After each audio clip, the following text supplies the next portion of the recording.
ক্রিয়াযোগ কি? ক্রিয়াযোগের ধারণা আমরা কোথা থেকে পাই? ক্রিয়াযোগকে কেন দ্রুততম, বৈজ্ঞানিক এবং নিশ্চিতভাবে ঈশ্বর লাভের উপায় বলা হয়? কি ক্রিয়াযোগে দীক্ষা পাওয়ার অধিকারী? ক্রিয়াযোগ শিক্ষার জন্য কি দীক্ষা নেওয়ার প্রয়োজন? আমাদের মনে এসব প্রশ্ন রয়েছে। তাই ক্রিয়াযোগ আচার্য ডাক্তার চঞ্চল রায়ের পক্ষ থেকে সকলের কাছে মাধব ভাই রয়েছেন, পৌঁছে দিচ্ছেন এর উত্তর। এক প্রার্থিত পরম্পরা মহাবতার বাবাজি মহারাজ শ্রী শ্যামাচরণ লাহিড়ী মহাশয়, জ্ঞানাবতার স্বামী শ্রী যুক্তেশ্বর শ্রীমৎ ভূপেন্দ্রনাথ সান্যাল মহাশয়, পরমহংস যোগানন্দ। কিছুদিন আগে আনন্দবাজার একটা বড় করে লেখা পড়ছিলাম ক্রিয়াযোগ নিয়ে, আজ আমরা বিশদভাবে জানব। স্বামী সত্যানন্দগিরি, পরমহংস হরিহরানন্দগিরি, সেই পরম্পরায় আমাদের যোগাচার্য ডাক্তার চঞ্চল রায়। আমরা প্রথমেই মাতাজিকে অনুরোধ জানাবো, তিনি আশীর্বাদ জানান চঞ্চল বাবুকে।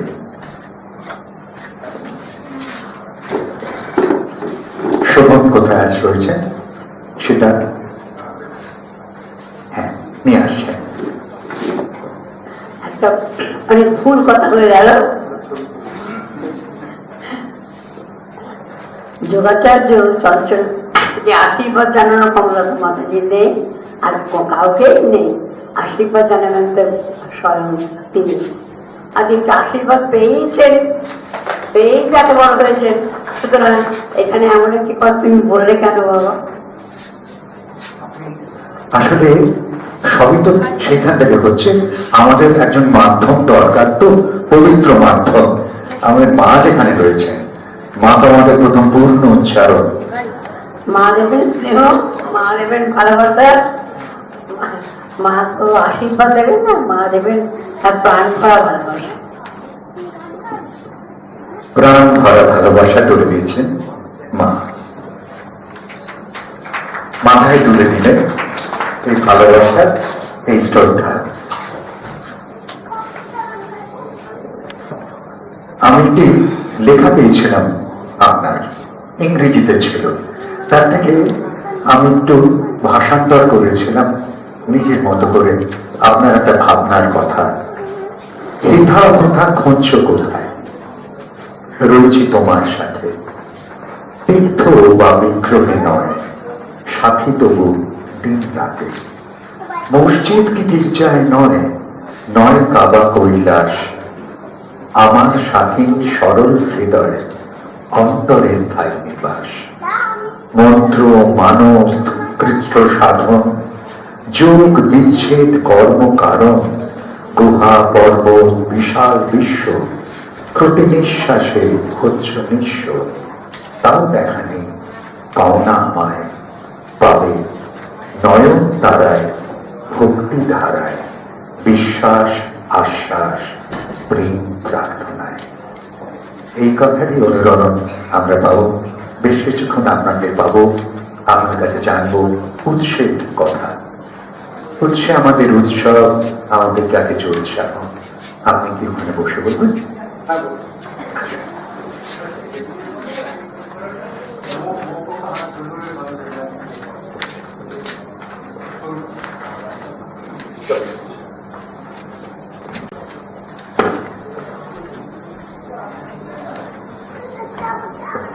পূজনীয় কল্যাণানন্দ ব্রহ্মচারীর অনুপ্রেরণা। চেতন তোমার চৈতন্য হোক, হোক সুপ্ত শক্তি মুক্ত, জাগরণের দুই ধারাই যেন ভগবত প্রেমে যুক্ত। দাদা ভাইয়ের আদর্শে গড়ে উঠেছে অনুপ্রেরণা চ্যারিটেবল ট্রাস্ট। মানব সাধন, মানব সেবা আমাদের ব্রত। যারা দারিদ্র সীমার নিচে, নিম্নবিত্ত, যারা সংকোচে তাদের কষ্টের কথা কাউকেই বলতে পারেন না, অনুপ্রেরণা তাদের জন্য। আমাদের একটা স্বপ্ন, বৃদ্ধাশ্রম, তার পাশে একটি অনাথ আশ্রম। আসলে পাতানো দাদু নাতির এক সুখের সংসার পাতা হবে এই ঘরের বাইরে ঘরে। সাথী অনেক, সাধ্য কম, খালি একটাই আমাদের অনুপ্রেরণা, আপনারা সঙ্গে আছেন।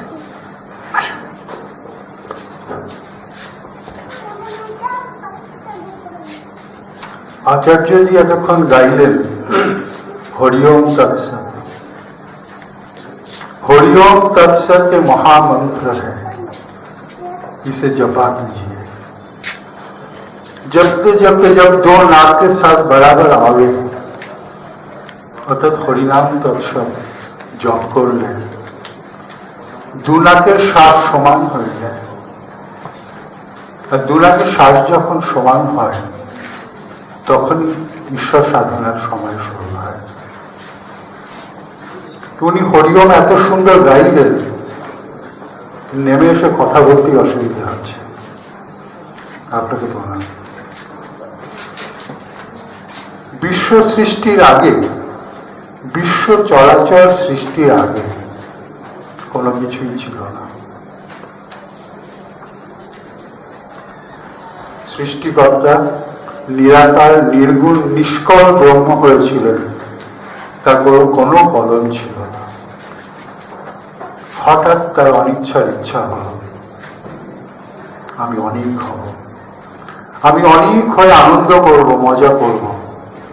যেমন আমরা সবাই আজকে এই সন্ধ্যায় এক জায়গায় হয়ে আনন্দ করছি। তিনি বোমতত্ত্ব সৃষ্টি করলেন, বায়ুতত্ত্ব সৃষ্টি করলেন, অগ্নিতত্ত্ব সৃষ্টি করলেন, জলতত্ত্ব সৃষ্টি করলেন, স্থলতত্ত্ব সৃষ্টি করলেন। সব কিছু সৃষ্টি করার পর তিনি জলচর প্রাণী সৃষ্টি করলেন, ভূচর প্রাণী সৃষ্টি করলেন, উভয়চর প্রাণী সৃষ্টি করলেন, খেচর প্রাণী সৃষ্টি করলেন। মা একটু আগে বলছিলেন যে আমরা 80 লক্ষ জনি পার করে লাস্ট 4টে জন্ম 4 লক্ষ জনি মানুষ জনি আমরা ভ্রমণ করি, শ্রেষ্ঠ জন্ম। ঈশ্বর সবকিছু সৃষ্টি করার পর মানুষকে সব শেষে God created man and woman with his own image and he breathed his life of air into the nostril. তিনি শ্বাসরূপে আমাদের মধ্যে থেকে তিনি বিশ্ব চরাচর তিনি আনন্দ করছেন, তিনি এর মধ্যে বসে আছেন। আপনাদের প্রত্যেকের মধ্যে তিনি বসে আছেন। আপনারা সবাই জ্যান্ত ভগবান। আপনাদের সবাইকে আমি প্রণাম জানাই। আজকে যার জন্যই অনুষ্ঠান, কল্যাণানন্দ ব্রহ্মচারীজির প্রয়াণ দিবস, তৎগুরু মোহনানন্দজি বসে আছেন ওখানে। যে কোনো সদ্গুরুই বলবেন your breath is my presence, তুমি যে শ্বাস নিচ্ছ এটাই আমার উপস্থিতি। আজকে কল্যাণানন্দজি মোহনানন্দজি আমাদের শ্বাসের মধ্যে দিয়ে কিন্তু এখানে উপস্থিত হয়েছেন, যেটা মা একটু আগে বলছেন সূক্ষ্ম দেহে রয়েছেন, সেই সূক্ষ্ম দেহের ভিতর দিয়ে যাতায়াত করছে। আজকে যার অনুষ্ঠান তাকে যদি একটু না বলি, তার উৎস সন্ধানে যাই আমরা। আজকে আমরা সবাই জানি কল্যাণানন্দ ব্রহ্মজি একজন বনেদি বাড়ির মানুষ ছিলেন, পূর্বাশ্রমে। প্রেসিডেন্সি কলেজ থেকে বিএসসি পাস করেছিলেন ভালো ডিস্টিংশন নিয়ে, তারপরে এমএসসি করেছিলেন। কিন্তু তার বক্তব্য ছিল এগুলো জেনে আমার কোনো লাভ হয়নি, কারণ আত্মানাং বিদ্ধি, আমি তো নিজেকে জানতে পারিনি, আমি তো বড় ডিগ্রি পেয়েছি, নিজেকে জানতে পারিনি। তখন তিনি মোহনানন্দ ব্রহ্মচারীর কাছে যান, সদ্গুরু। তিনি তাকে দীক্ষা দেন, প্রসেস শেখান। এবার আমরা যদি এদের পরম্পরাটাকে খুঁজতে যাই, আমাদেরকে একটু নর্মদাতে যেতে হবে। আপনারা সবাই জানেন অমরকণ্টকে, মধ্যপ্রদেশে অমরকণ্টকে নর্মদা নদী উদ্গম স্থল, যেখান থেকে নদী তৈরি হয়ে সোজা আমাদের ভারতবর্ষের বুক চিরে ভালুচে গুজরাটে চলে যাচ্ছে। অনেকেই পরিক্রমা করেন, খুব কঠিন সাধনা। আগে পায়ে হেঁটে পরিক্রমা করতে হতো, শৈলেন্দ্রনারায়ণ ঘোষাল শাস্ত্রী মশাই করেছিলেন। উনি বেদপাঠীও ছিলেন, বৈদিক পণ্ডিত ছিলেন। তার প্রায় 3 বছর 3.5 বছর সময় লেগেছিল এটা কমপ্লিট করতে। এবার এই নর্মদা পরিক্রমা করতে করতে আমরা যখন গুজরাটের বড়োদার কাছে পৌঁছব, ওখানে গঙ্গনাথ বলে একটি জায়গা আছে উত্তর তটে, নর্মদার উত্তর তটে গঙ্গনাথ, চন্দ্রোদ জেলা। সেই গঙ্গনাথে একজন সিদ্ধ মহাপুরুষ ছিলেন, স্বয়ং ভগবান, স্বয়ং শিব, তিনি ব্রহ্মানন্দজি। এই ব্রহ্মানন্দজি ওখানে প্রায় 200 বছর বয়স অব্দি উনি বেঁচে ছিলেন। সাধনার অত্যন্ত উচ্চ শিখরে উনি পৌঁছেছিলেন। তার কাছে একটি ঝুলি ছিল, যে ঝুলির মধ্যে হাত বাড়ালে অন্নপূর্ণার ঝুলি বলা হতো। হাজার হাজার ভক্ত শিষ্যদের তিনি ওখান থেকে হাত ছোড়াতে হাত পড়তেন, আবার সবাইকে খাবার দিয়ে যেতেন। কোনদিন অনেক খাবার শেষ হতো না, সেটাকে অন্নপূর্ণার ঝুলি বলা হতো। এহেন সদ্গুরু, আপনারা সবাই শুনে থাকবেন, একটা কথা বলা হয়, গুরু মেলে লাখে লাখে, চেলা মেলে এক। একজন সত্যিকারের গুরু যদি সত্যিকারের চেলা না পায়, একজন ভক্ত না পায়, যেমন ঠাকুর রামকৃষ্ণ বিবেকানন্দকে পেয়েছিলেন, যেমন ব্রহ্মানন্দজি বালানন্দজিকে পেয়েছিলেন। কে বালানন্দজি? বালানন্দজি 9 বছর বয়সে গৃহত্যাগ করেন, উজ্জয়িন শহরে জন্মেছিলেন। তিনি ঘুরতে ঘুরতে ঘুরতে ঘুরতে ব্রহ্মানন্দজির আশ্রমে হাজির হন। দেখা মাত্রই চেনেন, বসো, তোমার দীক্ষা হবে। বালানন্দজির পূর্বাশ্রমের নাম ছিল পীতাম্বর। পীতাম্বরকে বলে, তোমার দীক্ষা হবে, তুমি বসো। তার দীক্ষা হলো। দীক্ষার পরে তার নাম দিলেন বালানন্দ। বালমান কথাটার মানে হচ্ছে শিশু। সেই শিশুর আনন্দ নিজে শিশু জন্মায়, তাকে বালানন্দ বলা হয়। বালানন্দকে তিনি দীক্ষা দিলেন। এই বালানন্দজি অদ্ভুত কিছু ক্ষমতা ছিল, তার মধ্যে একটা অত্যন্ত অদ্ভুত ক্ষমতা ছিল। সেটা হচ্ছে তিনি জীব জন্তুদের সঙ্গে অদ্ভুতভাবে রিয়াক্ট করতে পারতেন। ভয়ঙ্কর সাপ, ভয়ঙ্কর বাঘ, ভালুক, এদেরকে এক কথায় শান্ত করে দিতে পারতেন। এটা আমি পরে আসবো, আমরা যখন পতঞ্জলি যোগসূত্রে আসবো, তখন ওখানে ইয়মের মধ্যে একটা জায়গা আছে অহিংসা বলে। অর্থাৎ মনের মধ্যে যখন কারোর যেন কোনো রকম ন্যূনতম দুশ্চিন্তা থাকবে না, আমি ওনার খারাপ চাই না, এই বলতে যখন অন্তর থেকে জাগরিত হবে, সেদিন অহিংসা আসবে। আর সেই অহিংসা যার মধ্যে জন্মায়, বা অন্যভাবে বলা যায় সর্বভূতেষু আত্মপশ্যতি স্বপন্ডিত, যে সবার মধ্যে নিজেকেই দেখে। এই নিজেটা কে, এটা জানার জন্যই তো আমাদের জন্ম। এবার এই বালানন্দজি ওখানে সাধনা করলেন। আমি খুব ছোটোর মধ্যেই বলব, সাধনা করে উনি বড় হলেন, অনেক বড় হলেন। যারা নর্মদা পরিক্রমাবাসীরা আসতেন, তারা সবাই বালানন্দজির সঙ্গে করতে ভালোবাসতেন, কারণ তখন খুব বিপদসংকুল রাস্তা ছিল। যখন তখন বাঘ বেরিয়ে পড়তো, ভাল্লুক বেরিয়ে পড়তো, মেরে ফেলতো মানুষকে, কিন্তু বালানন্দজির সঙ্গে থাকলে সে ক্ষতিটা হতো না। এই বালানন্দজি শেষ বয়সে দেওঘরে আশ্রম করেন, এবং দেওঘরে আশ্রম করার পর 60 বছর পরে তার মার সঙ্গে আবার দেখা হয়। মাতা আর পুত্রের আবার মিলন হলো, যেমন একটু আগে আমার মায়ের সঙ্গে আমার মিলন হলো বহু জনম পরে, ঠিক তেমনি ওদের দুজনের মিলন হলো। মা শান্তি পেলেন, আনন্দ পেলেন। এরপর সাধনা চলছে, এমন অবস্থায় আরেকজন মোহনানন্দ ব্রহ্মচারী ওনার কাছে হাজির হলেন। মাত্র 16 বছর বয়সে উনি যখন ইন্টারমিডিয়েট পরীক্ষা দিচ্ছেন, বা ইন্টারমিডিয়েট পরীক্ষা সম্ভবত জ্ঞানটি না দিয়ে ওনার কাছে চলে বলে, আমার এগুলো জেনে লাভ নেই, আমার আত্মজ্ঞান যদি না হয় আমার কি হবে। তিনি বালানন্দজির শিষ্য হলেন। বালানন্দজি তাকে প্রাণ ঢেলে সব শেখালেন, এবং মোহনানন্দজি একজন অত্যন্ত উচ্চকোটির সাধক ছিলেন। সেটা আমার বলাটা ধৃষ্টতা, আমার বলা মানায় না। উনি অত্যন্ত উচ্চকোটির, স্বয়ং শিব ছিলেন তিনি।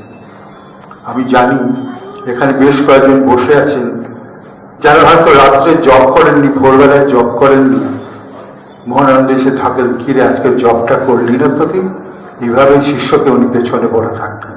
হচ্ছে সদ্গুরু। সদ্গুরু যে ঠাকুর রামকৃষ্ণ বলছে গলায় হাঁটু দিয়ে যে ওষুধ খাইছে হচ্ছে আসল বদ্যি। এই মোহনানন্দ ছিল আসল বদ্যি, গলায় হাঁটু দিয়ে ওষুধ খাওয়াতেন। আমি অনেকের কাছ থেকে শুনেছি, এখানে বাড়ির বড় মুখার্জি বসে আছেন, আমি অনেক বহু পুরনো পরিচিত, ওনার কাছে ওই গল্পটা আমি শুনেছি। তো এবার এরকম পরিস্থিতিতে তার কাছে নেক্সট কে এলেন, তার কাছে কল্যাণানন্দজি ব্রহ্মচারী এলেন এবং কল্যাণানন্দ ব্রহ্মচারীকে তিনি প্রাণ ঢেলে শেখালেন এবং তাকে অধিকারী করে গেলেন যে আমার চলে যাওয়ার পর কল্যাণানন্দজি আশ্রম সামাল দেবেন এবং পরবর্তী দীক্ষাগুলো দেবেন। এবং উনি প্রচুর কাজ করেছেন, মানুষের জন্য প্রচুর ট্রাস্ট করেছেন, প্রচুর সাধনা করেছেন, প্রচুর ধরনের এই ধরনের এনজিওগুলো যেখানে প্রচুর মানুষের সুখ দুঃখের সঙ্গে সাথী হয়েছেন, মানুষকে সাহায্য করেছেন, যার একটা অংশ আজকে আমরা দেখতে পাচ্ছি অনুপ্রেরণা, আমরা অনুপ্রাণিত হচ্ছি। এটা হলো সদ্গুরুর উৎস সন্ধান। আমার গুরু পরম্পরা সম্বন্ধে দেবাশিস বাবা একটু আগে বলে দিলেন, বাবাজি মহারাজ, যোগীরাজ শ্যামাচরণ লাহিড়ী, শ্রী যুক্তেশ্বরজি, ভূপেন্দ্রনাথ সান্যাল, যোগানন্দজি, সত্যানন্দজি এবং আমার গুরুদেব পরমহংস হরিহরানন্দ গিরিজি মহারাজ। এবার যদি আমরা একটু ভারতবর্ষের উৎস সন্ধানে না যাই তাহলে অন্যায় হবে। ভারত, আমরা অত্যন্ত ভাগ্যবান যে ভারতবর্ষে জন্মাতে পেরেছি। অসংখ্য আত্মা বিদেশে আছে যারা ভারতবর্ষে জন্মানোর জন্য লালায়িত। অসংখ্য দেবতা আছে যারা ভারতে জন্মাতে লালায়িত, মানুষ রূপে জন্মাতে লালায়িত ভারতবর্ষের রূপে। ভারতকে বিষ্ণু কন্যা বলা হয়। ভা মানে হচ্ছে ব্রহ্মজ্ঞান। ব্রহ্মজ্ঞানে যে দেশটা রত সে হচ্ছে ভারত। একমাত্র পৃথিবীতে এটাই একমাত্র পসিবল আমাদের দেশ। এবং for time immemorial India was ever specialized in the science of soul culture. যে সোল কালচারটা পৃথিবীতে কেউ জানে না, করতে পারেনি। আমাদের মনি ঋষিরা, যারা মনি ঋষি তারাই সায়েন্টিস্ট, যারা সায়েন্টিস্ট তারাই মনি ঋষি। এরা কসমোলজি অর্থাৎ সৃষ্টি বিজ্ঞান, physics, mathematics, chemistry, astrology, astronomy, medicine, surgery, যা যা হতে পারে সব আবিষ্কার করেছিলেন। সবশেষে আবিষ্কার করেছিলেন আত্মজ্ঞান, আত্মানাং বৃদ্ধি, নিজেকে জানার প্রসেস। ভারতবর্ষের ইতিহাস ব্রহ্মাণ্ডের ইতিহাসের সঙ্গে যুক্ত, যেটা 155.52 ট্রিলিয়ন ইয়ার্স। এবং ভারতবর্ষে এই ব্রহ্মাণ্ডের ইতিহাস, এই মুহূর্তের ইতিহাস 1972 বিলিয়ন ইয়ার্স।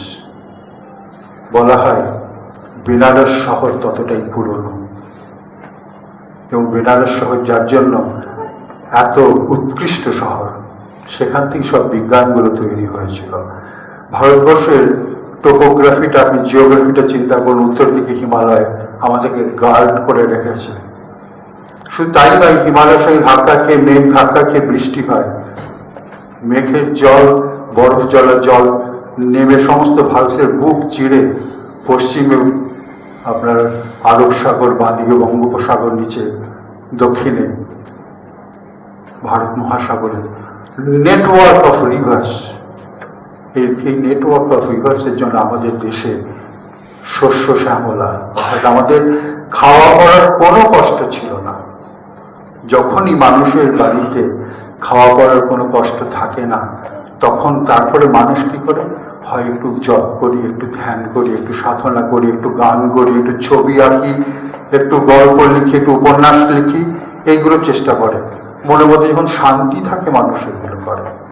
আমাদের দেশের যোগী ঋষি মুনিদের এবং আমরা যারা ছিলাম, আমাদের পূর্বপুরুষরা, তারা কিন্তু এই সুবিধাটা পেয়েছিলেন বলেই তারা এই জ্ঞানটাকে তৈরি করতে পেরেছিলেন। এবং আমাদের এই টোপোগ্রাফি আজ অব্দি আমাদের এটা নষ্ট হয়নি, কোনো ন্যাচারাল ক্যালামিটি এসে আমাদের জায়গাটাকে নষ্ট করে দিতে পারেনি, যেটা পৃথিবীর অন্যান্য জায়গায় ঘটনা ঘটেছে, কিন্তু আমাদের দেশে বড় ধরনের ন্যাচারাল ক্যালামিটি হয়ে নষ্ট হয়নি। যার জন্য Indus valley civilization, Ganges valley civilization, এই ধরনের সিভিলাইজেশনগুলো আমাদের দেশে তৈরি হয়েছিল, যেটা এখনো বিদ্যমান। এবার যদি আমরা একটু আমাদের উৎস সন্ধানে যাই, আমরা কে, যেটা একটু আগে আচার্য মশাই বলছিলেন, মা বলছিলেন, তারপরে যিনি রবীন্দ্রসঙ্গীত গাইছিলেন বলছিলেন আমরা কে, হু অ্যাম আই? আমি শুধুমাত্র রক্ত মাংসের শরীর? আমি, আমার ভেতরে কে আছে, কে কথা বলছে, হু ইজ স্পিকিং? এই মুহূর্তে আমি যদি মারা যাই, হোয়াট ইজ মাইনাস মি? আমার সঙ্গে কি বাদ হয়ে গেল যে আমি কথা বলতে পারলাম না, কথা বলতে পারছি না? সেটা হচ্ছে আত্মা। যার জন্য বিবেকানন্দ বলছেন each soul is potentially divine. এর উৎস কি তাহলে? এর উৎস হচ্ছে, আমরা তাহলে একটু ব্যাক ক্যালকুলেশন যদি যাই, আমরা যদি এখন চিন্তা করি, শৈশবে যাচ্ছি, ব্যাক গিয়ারে যাচ্ছি, শৈশব মার কোলে বসে আছি, তারপরে আর মনে করতে পারছি না। তার আগে বাই ডিফল্ট আমরা মাতৃগর্ভে ছিলাম 280 দিন। 280 দিন মাতৃগর্ভে থাকার আগে আমি পিতার বীর্যে ছিলাম, মাতার ডিম্বাণুতে ছিলাম। এই ডিম্বাণু বা বীর্য, শুক্রাণু, এটা হ্যাপ্লয়েড সেল, অর্ধেক সেল, পুরো সেল নয়। এই দুটো সেল এক জায়গায় হলে একটা টোটিপোটেন্ট সেল হয়, একটা কমপ্লিট সেল হয়, যেটা ফার্দার, যে আমাদের ক্যাপাসিটি আছে নিজেকে ডিভাইড করে শেপ তৈরি করার। অদ্ভুত সৃষ্টি ঈশ্বরের, এটা কেউ লেবলিতে করতে পারে না।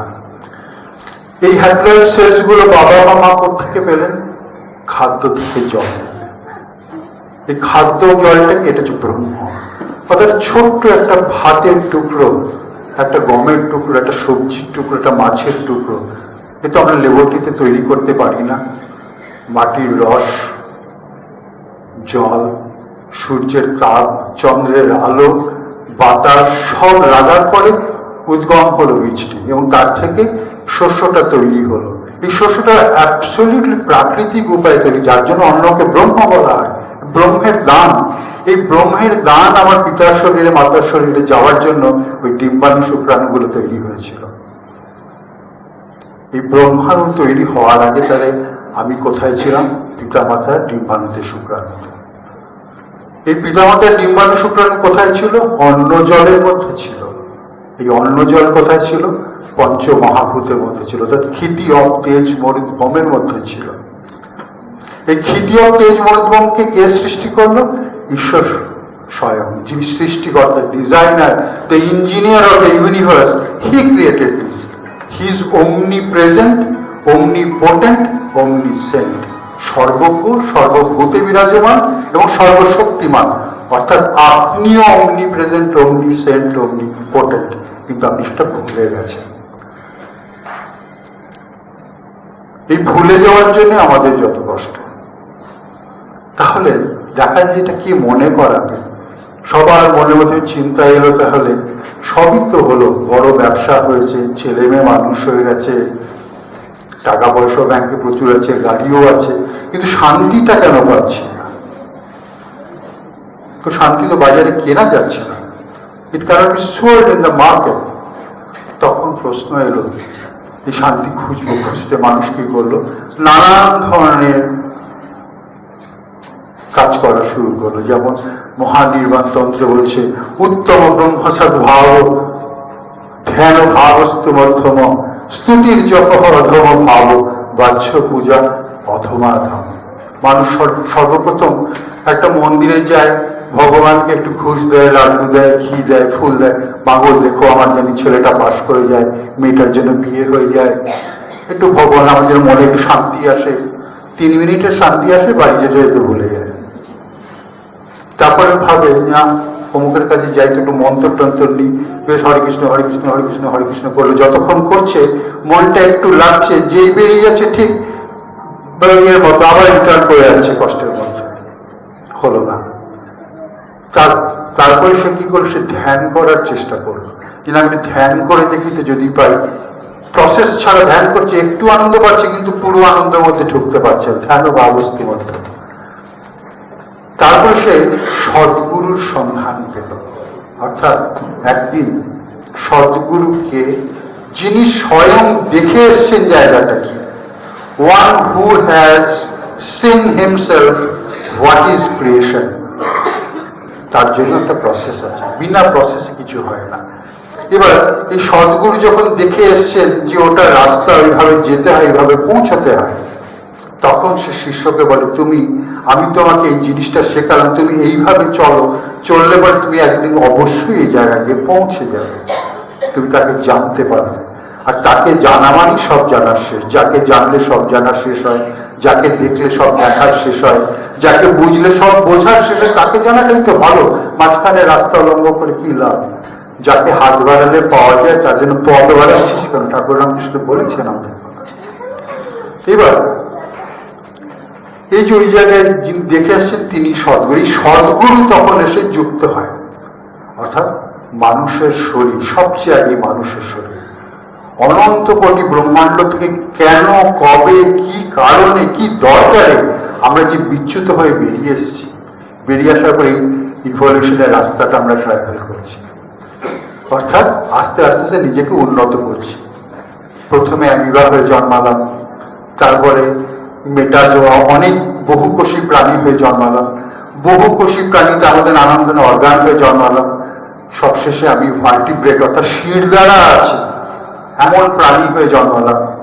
তার মধ্যে মানুষের শির দ্বারা সোজা ভার্টিক্যাল, এবং frontal lobe, occipital lobe, parietal lobe, pons, medulla, middle oblongata, এই যে ব্রেনে যে নানান structure, including the spinal cord, pituitary gland, pineal gland, এই অদ্ভুত স্ট্রাকচার, এটা সমস্ত ইউনিভার্সে কারোর কাছে এই স্ট্রাকচারটা নেই। And this is the instrument which can take you beyond your existence, আপনাকে আপনার এক্সিস্টেন্সের বাইরে নিয়ে চলে যেতে পারে যন্ত্রটা। এই যন্ত্রটা একমাত্র মানুষের মধ্যে আছে বলেই মানুষ হচ্ছে শ্রেষ্ঠ জীব। দেবতারাও লালায়িত এই জীব দেহটা পাওয়ার জন্য, কারণ এই দেহটা ছাড়া সাধনা হয় না। এই সাধনা করার জন্য এই দেহ চাই। তাহলে সাধনা স্টেপগুলো করে প্রাইমারি স্কুল গিয়ে একটু পুজো টুজো করা, সেকেন্ডারি স্কুল একটু স্তুতির জপ করা, কলেজ লেভেল ধ্যান করার চেষ্টা করা, মাস্টার অ্যান্ড অ্যাবভ লেভেল হচ্ছে গিয়ে ব্রহ্মরন্ধ্রে ব্রহ্ম সদ্ভাবে থাকা। এই ব্রহ্মরন্ধ্রে ব্রহ্ম সদ্ভাবে থেকে সদা সর্বদা আমি কি করে ঈশ্বরের সঙ্গে যুক্ত থাকবো, এই প্রসেসটা যে একবার এক কথায় শিখে দেবে তিনি সদ্গুরু, আর সেটাই হচ্ছে ক্রিয়াযোগ। Mobile phones please.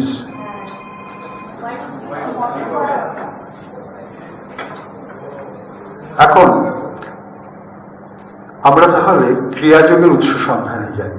বিশ্ব সৃষ্টির সঙ্গে মানুষ যখন, ঈশ্বর যখন মানুষকে সৃষ্টি করলেন, এই সৃষ্টির রহস্যের সঙ্গেই তিনি অত্যন্ত গোপনভাবে, রূপকভাবে, খেলার ছলে এই জেলটাকে ভেঙে বেরিয়ে যাওয়ার যন্ত্রটাকে দিয়ে রাখলেন, প্রসেসটাকে দিয়ে রাখলেন। ভেঙে মোর ঘরের চাবি নিয়ে যাবি কে আমার, ও বন্ধু আমার।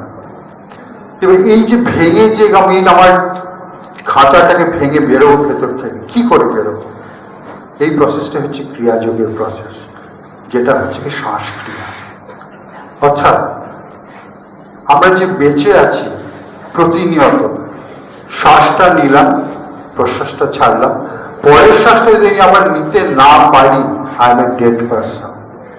And a dead person cannot lecture দিতে পারে না, পড়াশোনা করতে পারে না, রান্না করতে পারে না, গাড়ি চালাতে পারে না, কিচ্ছু করতে পারে না।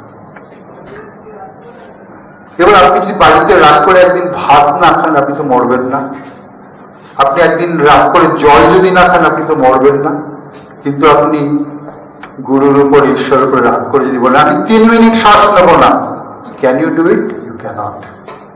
শ্বাসটা আপনি নিচ্ছেন না, আপনার ভেতরে ঈশ্বর বসে শ্বাসটা নিচ্ছেন। আপনি যদি আমার গলাটা নাকটা টিপে দেন, 3 মিনিট আমি মরে যাবো। সেই শ্বাসটাই যে প্রতিনিয়ত গিয়ে আমার যে ভিতরে অগ্নি বসে আছে, সে অগ্নিকে প্রতিনিয়ত সে প্রজ্বলিত করছে, হচ্ছে হোম। এই হচ্ছে হোমে প্রতিনিয়ত যজ্ঞ চলছে, হোমের মধ্যে অ্যাবলেশন চলছে। এই শ্বাসটাই হচ্ছে গিয়ে আমাদের প্রাণ, তিনি নিচ্ছেন, তিনি ছাড়ছেন। এবার এই ক্রিয়াযোগ, ক্রি কথাটাকে যদি আমরা ক্রিয়া কথাটাকে একটু যদি ভাঙি, ক্রি মানে হচ্ছে কর্ম, অর্থাৎ এই মুহূর্তে আমি কথা বলছি, আমার কর্মটা আমি এটি করছি, তিনি করাচ্ছেন, আর আপনি শুনছেন, অর্থাৎ আপনি শ্রবণ স্ত্রোত্র দিয়ে আপনি শ্রবণ করছেন, সেটা হচ্ছে আপনার কর্ম, আপনি এই মুহূর্তে এটা করছেন। এই কর্মটা হতে পারত না যদি আপনার ইয়া, অর্থাৎ আপনার ভগবানের আত্মা আপনার সঙ্গে না থাকতো। অর্থাৎ ক্রি ইজ ডান বাই ইয়া ইজ কল্ড ক্রিয়া।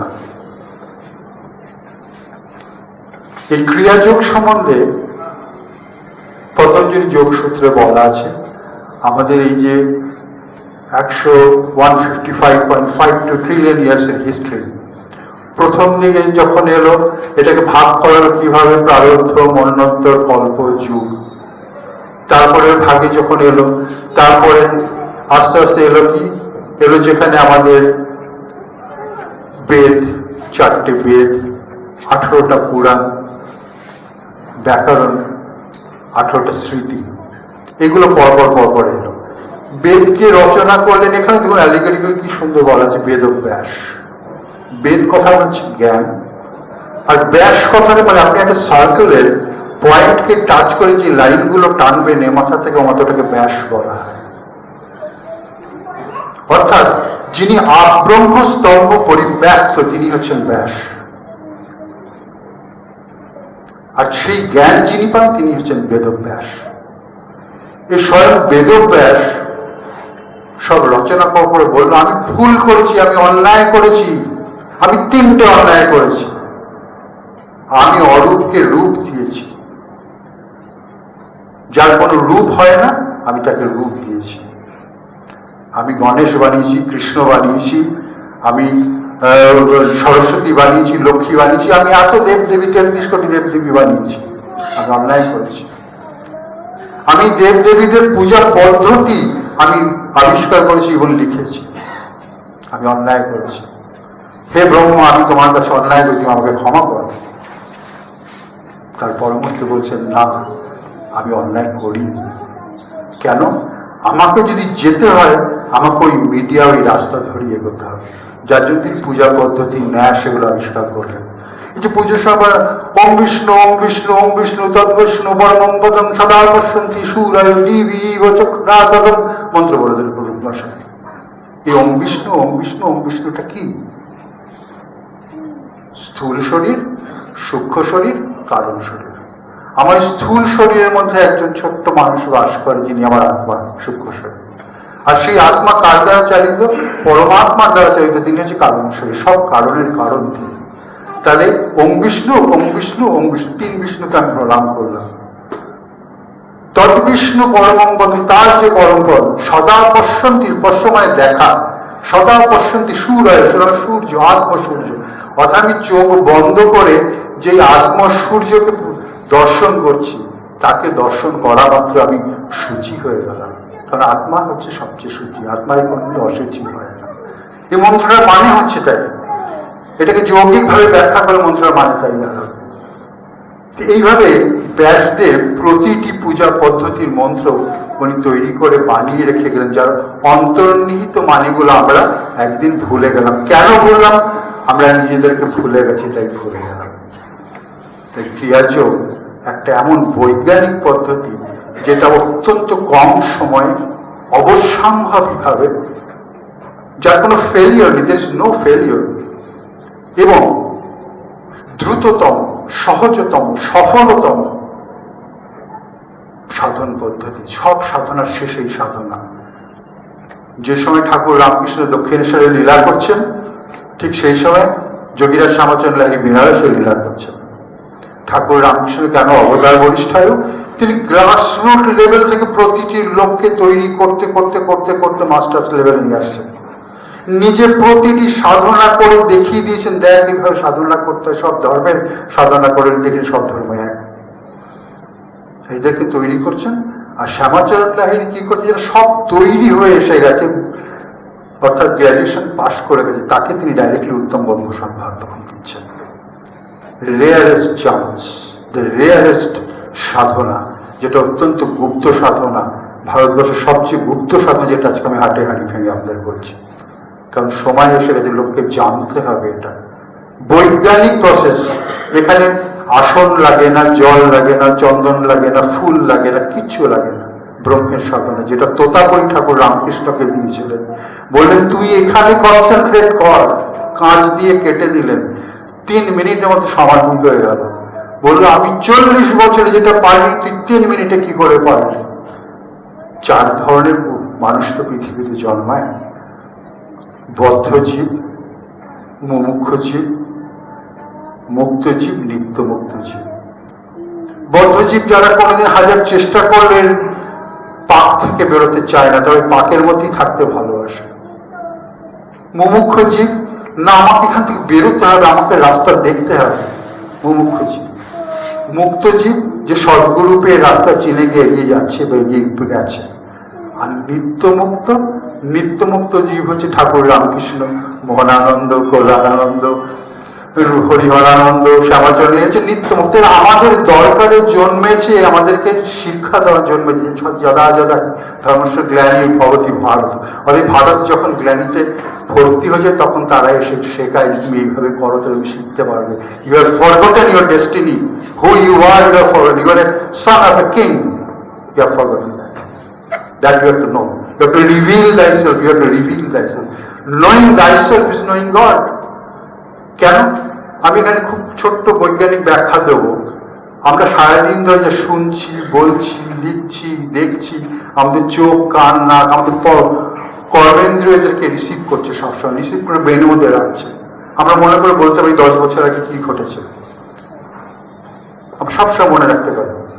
আমি এই মুহূর্তে মনে রাখতে পারি 30 বছর আগে বারিদবরণ মুখার্জির কাছে চাকরি করতাম, উনি ওখানে বসে আছেন টরি ভ্যানসনে, আমাকে দেখা মাত্র চিনতে পেরেছি। আমার মেমোরি সাথ দিয়েছে আমাকে। এই যে আমি মনে রেখেছি, এই মনে রাখাটা আলটিমেটলি প্রোটিন দিয়ে এনকোডিং হয়ে আমার জিনের মধ্যে লেখা হয়ে গেছে, জেনেটিক কোডে লেখা হয়ে গেছে। এটা কোনোদিন মুছবে না। এটাই চিত্রগুপ্তের খাতা। যে চিত্রটি গুপ্ত তাহাই চিত্রগুপ্ত। এবং বলছে, বিজ্ঞানীরা বলছে যে একটা মানুষের ডিএনএ কে যদি, হেলিক্সকে যদি আনকয়েল করে লম্বা করা হয়, জোড়া দেওয়া হয়, it will go up to Pluto and come back. তাহলে এত লম্বা যে জেনেটিক কোডে লেখাগুলো আছে, কি লেখা আছে? এই লেখাগুলো হচ্ছে আমার অনন্ত কোটি জন্মের সংস্কার। কি সংস্কার? আমার অনন্ত কোটি জন্মের পিতামাতার সংস্কার, আমার অনন্ত কোটি জন্মে আমার নিজের সংস্কার। এই সংস্কারগুলো নিয়ে আমরা জন্মাই। যেটা ঠাকুর রামকৃষ্ণ বলছি, তুই পুটলিটা নিয়ে জন্মেছি, ওই পুটলিটাকে ফেলে দিয়ে। রবীন্দ্রনাথ বলছি ভিক্ষার থালি যেন এবার হয় খালি, ওই ভিক্ষার থালিটা আমাকে খালি করে দিতে হবে। অর্থাৎ আমার ওই যে জিনের মধ্যে এনকোডিং যে লেখাগুলো রয়েছে, আমার ইচ্ছা, সব ইচ্ছা, এই ইচ্ছাগুলোকে যদি অতক্ষণ আমি ডিলিট করে দিতে পারবো by means of a scientific process, আমি এগুলোকে যতক্ষণ ডিলিট করবো, ততক্ষণ অব্দি আমাকে বারবার জন্মাতে সাহায্য করবে। অতএব ওগুলোকে আমাকে ডিলিট করতে হবে। What is the process of deleting this scripture? এই স্ক্রিপচারগুলো আমি কি করে ডিলিট করবো? সেটা সদ্গুরু বলে। এবার ক্রিয়াযোগ হচ্ছে কি শ্বাসের প্রক্রিয়া। It is a process of breath control. Breath control is self control. আমার এখানে একটা কথা অবশ্যই বলা উচিত। বালানন্দ ব্রহ্মচারীজি, উনি যোগীরাজ শ্যামাচরণ লেহের কাছে ক্রিয়াযোগের দীক্ষা নিয়েছিলেন। শোভনবাবু জানতে চেয়েছিলেন এটা কোথায় লেখা আছে। পুরাণ পুরুষ শ্রী শ্যামাচরণ লাহিড়ী বই, যেটা ওনার নাতি, লাহিড়ী বাবার নাতি সত্যচরণ লাহিড়ী, ওটাকে সংকলন করেছেন এবং যোগাচার্য অশোক চট্টোপাধ্যায় যেটাকে এডিট করেছেন, সেই বইয়ে 80 নম্বর পাতায় লেখা আছে। এই বইটা কিসের উপর ভিত্তি করে লেখা? যোগীরাজ শ্যামাচরণ লাহিড়ীর 28টা গুপ্ত ডায়েরি আছে, যেটা উনি প্রতিদিন লিখতেন, সেই ডায়েরি থেকে তোলা আছে। It is an authentic. আর সেকেন্ডলি, পুরীতে বালানন্দ আশ্রমে আপনি গেলে দেখবেন যোগীরাজ শ্যামাচরণ লাহিড়ীর ছবি ওনার ঘরে লাগানো আছে। This is an authentic proof যে আলটিমেটলি ওনাকে ক্রিয়াযোগটা শিখতে হয়েছিল। এই ক্রিয়াযোগ প্রসেসের মাধ্যম দিয়ে আমরা যখন ভেতরে ঢুকতে পারি, এই যে আমি বলছি, আমি আচার্যজি এত সুন্দর হরিওম তৎসৎ করলেন যে আমি তো ঠকে গেছি, বেরোতে পারছি কি কথা বলবো, কথা হারিয়ে গেছে, আমার ডিলিট হয়ে গেছে কথাগুলো সব, বহু কষ্টে নামাতে হলো টেনে টেনে। দুনাকের শ্বাস সমান হয়ে গিয়ে মধ্যমাতে বায়ু চলে গেছে, ইরা পিঙ্গলা সুষুম্না, গঙ্গা যমুনা সরস্বতী বইছে ভেতর দিয়ে। এই তিনটে নার্ভ মূলাধারে যুক্ত হয়েছে, যুক্ত ত্রিবেণী, এই তিনটে নার্ভ উপরে খুলে গেছে, মুক্ত ত্রিবেণী, এটাকে বরুণা ও এটা হচ্ছে বেনারস।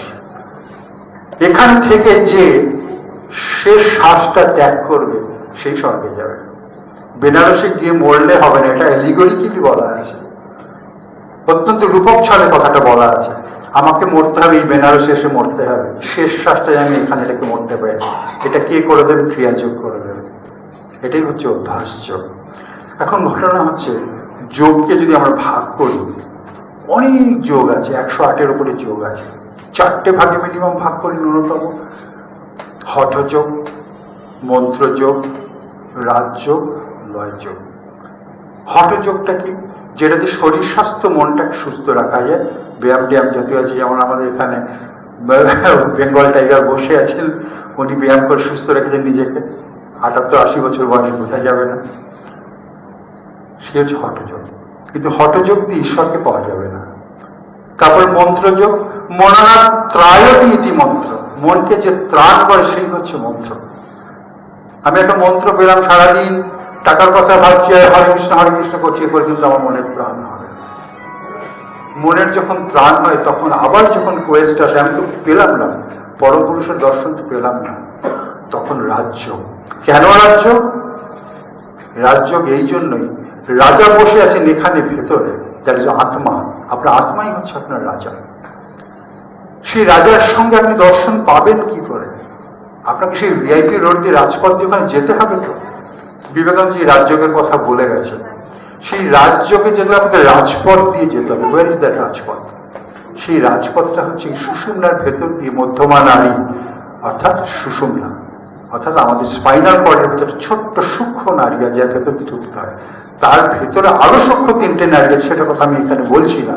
তার ভেতর দিয়ে গেলে তখন এই রাজার সঙ্গে যুক্ত হওয়া যায়। যার জন্য এই রাজপথ দিয়ে যেহেতু এই রাজার সঙ্গে যুক্ত হতে হয়, সেই জন্য এই যোগটাকে রাজযোগ বলা হয়।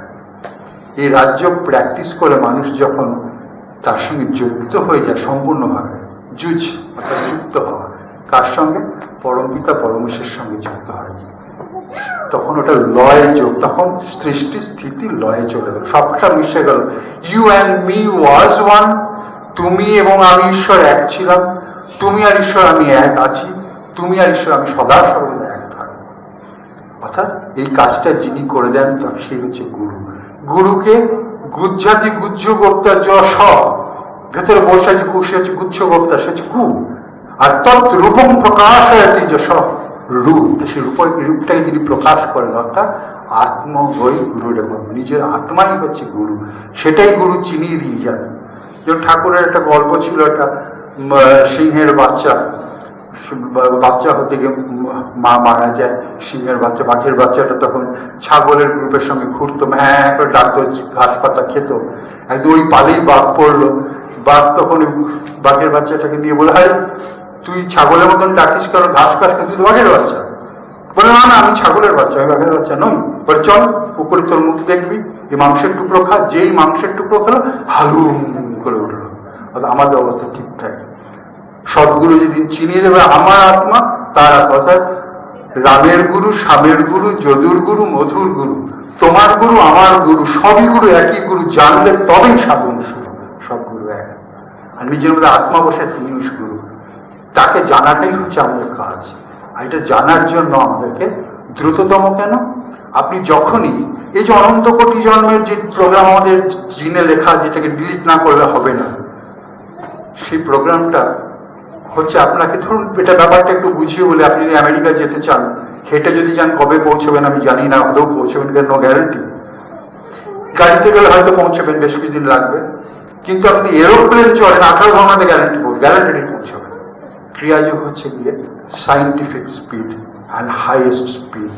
অর্থাৎ এই যে আত্মসূর্য বসে আছে এখানে, একে পরিক্রমা করা। এখানে আরেকটা ছোট্ট ঠাকুর রামকৃষ্ণের একটা গল্প আমি বললে আপনি আরো ভালো বুঝবেন। গণেশ আর কার্তিকের মধ্যে লড়াই হচ্ছে, মা দুর্গার মালাটা কে নেবে। তখন তখন মা দুর্গা বলেন, যে আগে সমস্ত ব্রহ্মাণ্ডটা পরিক্রমা করেছে তাকে আমি এটা দেবো। ছোট্ট করে দিচ্ছি, ঠিক আছে, বুঝতে পেরে গেছি, ঠিক আছে। তো এবার ঘটনা হচ্ছে, তখন গণেশ চুপচাপ দাঁড়িয়ে ছিল, কার্তিক ময়ূর নিয়ে বেরিয়ে গেল। গণেশ মাকে প্রদক্ষিণ করে বললো, মা আমার ব্রহ্মাণ্ড প্রদক্ষিণ হয়ে গেছে, মালাটা ওকে দিলেন। অর্থাৎ আমার ভেতরে আত্মা ভগবান সূর্য বসে আছেন, তাকে আমি ফেলে দিয়ে আমি বাইরে ঘুরে বেড়াচ্ছি, কোথায় ভগবানকে পাবো? আমি যদি আমার শ্বাসকে দিয়ে তাকে একবার প্রদক্ষিণ করতে পারি, আমি 365 দিন পেরিয়ে গেলাম। কারণ আমার মূলাধার, স্বাধিষ্ঠান, মণিপুর, অনাহত, আজ্ঞা চক্র, এই যে 6টা চক্র রয়েছে, বিশুদ্ধ আজ্ঞা চক্র, 6টা চক্রকে, 6টা চক্রের এমাথা ওমাথা ধরে 12টা পজিশন আছে। অর্থাৎ December, January, February, March, April, May, June, July, August, September, October, November, December, আবার এই 12টা। অর্থাৎ একটা চক্র যেই আমি পারফেক্টলি দিয়ে এলাম, আমি 1 বছরের ইভলিউশন 1 মিনিটে কভার করলাম। অর্থাৎ যেটা 365 দিন জব করে আমি এগোতে পারতাম, সেটা আমি একটা প্রাণায়াম কমপ্লিট করে ফেললাম। এবার এইটাই পতঞ্জলির অষ্টাঙ্গ যোগে বলা আছে, ইয়ম, নিয়ম, আসন, প্রাণায়াম, প্রত্যাহার, ধারণা, ধ্যান, সমাধি। রাজযোগ হচ্ছে 8টাকে নিয়ে হচ্ছে রাজযোগ, ইয়ম, নিয়ম, আসন, প্রাণায়াম, প্রত্যাহার, ধারণা, ধ্যান, সমাধি। আর ক্রিয়াযোগ হচ্ছে কি, প্রত্যাহার, ধারণা, ধ্যান, সমাধি, 4টে লাস্ট লেগ হচ্ছে ক্রিয়াযোগ। এই 4টে অঙ্গ নিয়ে আমাদের ক্রিয়াযোগের কাজ। এবার যখনই আমরা ওটাকে একটা চক্কর দিয়ে এলাম, একটা প্রদক্ষিণ করলাম, আমি 365 দিনের ইভলিউশনটা আমরা কমপ্লিট করলাম। কারণ ইভলিউশন করার জন্য এই যন্ত্রটাই দরকার, এই যন্ত্র ছাড়া ইভলিউশন করা যায় না। এই ইভলিউশন প্রসেসটাই হচ্ছে ক্রিয়াযোগ। তবে এই ক্রিয়াযোগ শিখবার জন্য মাত্র 13 বছর বয়স দরকার হয়, তারপরেই শেখা যায়। কানা, খোড়া, ল্যাংড়া, অর্থবান, অর্থহীন, ইঞ্জিনিয়ার, ডাক্তার, প্রফেসর, সবজি বিক্রেতা, হিন্দু, খ্রিস্টান, মুসলিম, সব যে কেউ শিখতো। এটা কোনো ধর্মই নয়, it is beyond religion. Because সত্যযুগে যখন কিছুই ছিল না, রাম ছিল না, কৃষ্ণ ছিল না, কোনো ধর্মগ্রন্থ ছিল না, তখন শুধু শ্বাসক্রিয়া ছিল সত্যযুগে। তখন মানুষ শ্বাসক্রিয়া দ্বারা নিজেদের আত্মজ্ঞানে উদ্ভাসিত করে রেখেছিল। সেই প্রসেসটাই আমরা ভুলে গেলাম, যেই প্রসেসটা ঈশ্বর সৃষ্টির সঙ্গে দিয়েছিলেন সূর্যকে সূর্য, মনুকে মনু, ইক্ষাকুকে ইক্ষাকু, রাজ ঋষিদের। পরবর্তীতে এটা আমরা আস্তে আস্তে ভুলে গেছি। সেটা আবার বাবাজি মহারাজ আমাদের শিখিয়ে গেছেন। যেটা আমি জানি, মোহনানন্দ ব্রহ্মচারীজি, কল্যাণানন্দ ব্রহ্মচারীজি যারা তৈরি হতেন, তাদেরকে ক্রিয়াযোগ শেখার জন্য পাঠাতেন। আমার যোগাযোগ শম্ভু চৌধুরীর কাছে, আমি যোগাযোগ শম্ভু চৌধুরীর কাছে দেখেছি, রামকৃষ্ণ মিশনের, ভারত সেবাশ্রমের এবং এই ঘরানার অনেক লোককে গিয়ে ক্রিয়াযোগী দীক্ষা চুপচাপ নিয়ে চলে আসতেন, দেখেছি। এটা সম্ভব, এটা কোনো ব্যাপারই নয়। এবার সব ধর্মের ঊর্ধ্বে, rather Kriyayoga is the highway of all religion. এখান থেকে সব ধর্ম তৈরি হয়েছে, it's the stepping stone of all religion. এখান থেকে এই স্টেপিং স্টোন থেকে সব রিলিজিয়ন তৈরি হয়েছে।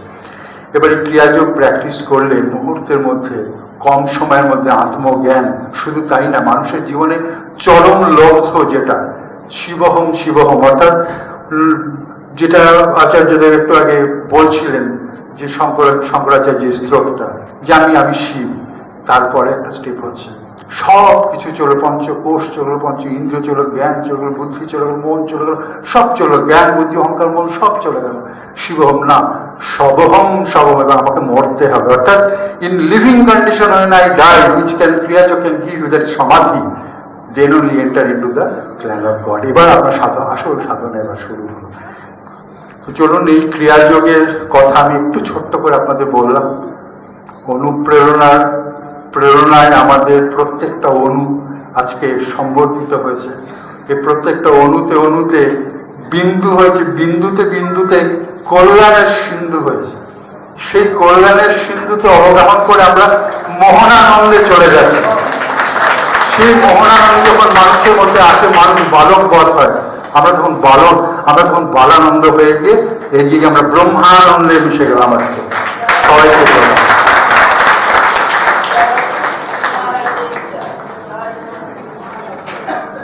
আমি উঠতে পারি।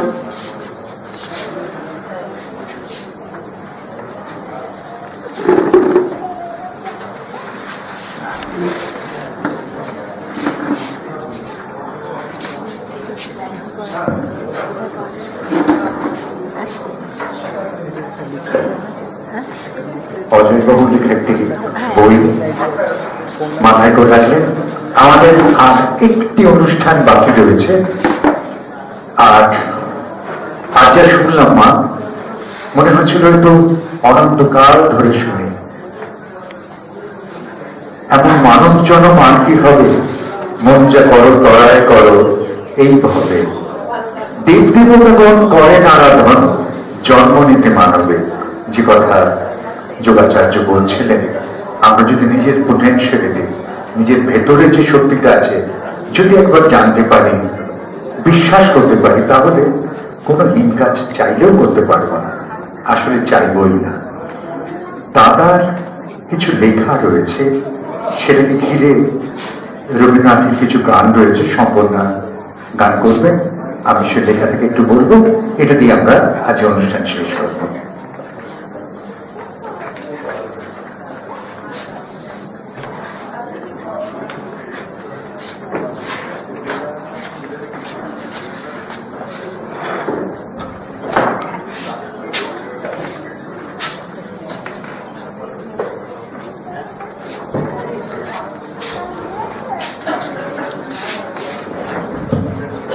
সম্পূর্ণা